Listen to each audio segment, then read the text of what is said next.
नमस्कार मित्रांनो, आज माझ्या किचन गार्डन मधल्या एक वेगळ्या झाडाची तुम्हाला ओळख करून देतो.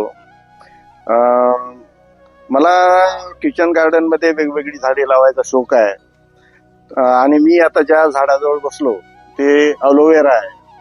एक छोटस झाड नर्सरीतून आणून लावलं होतं आणि तुम्ही बघता आता हे खूप पसरलं आहे आणि याचा मी दररोज वापर करतो. याचं पान दररोज साधारणतः 6 इंच लांबीचं पान काढून मग त्या पानापासून त्या पानातला जो गर आहे त्या गराचा मी ज्यूस दररोज सकाळी घेतो.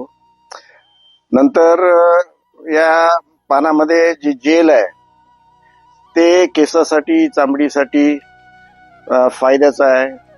हा नैसर्गिक अलोवेराचा जेल जे आहे नैसर्गिक हायड्रेटिंग एजंट आहे. त्यामुळं त्वचा मुलायम राहते, केस मऊ राहतात.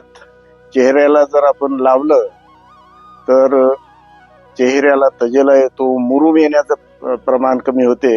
म्हणून आमच्या घरातली सर्वच मुलं माझ्या सकट याचा वापर करतात. आपणही आपल्या किचन गार्डन मध्ये अलोवेरा लावा. रामदेव बाबांनी याचे खूप फायदे सांगितले आहेत. अलोवेराचा वापर जर आपण केला तर यामध्ये ज्या अँटी ऑक्सिडंट प्रॉपर्टीज आहेत त्यामुळे तुमची इम्युन सिस्टीम बूस्ट होते. डायजेशन साठी चांगलं आहे, ऍसिडिटी साठी चांगलं आहे. दररोज सकाळी उठून जर आपण त्याचा ज्यूस घेतला तर नक्कीच फायदा होईल. धन्यवाद.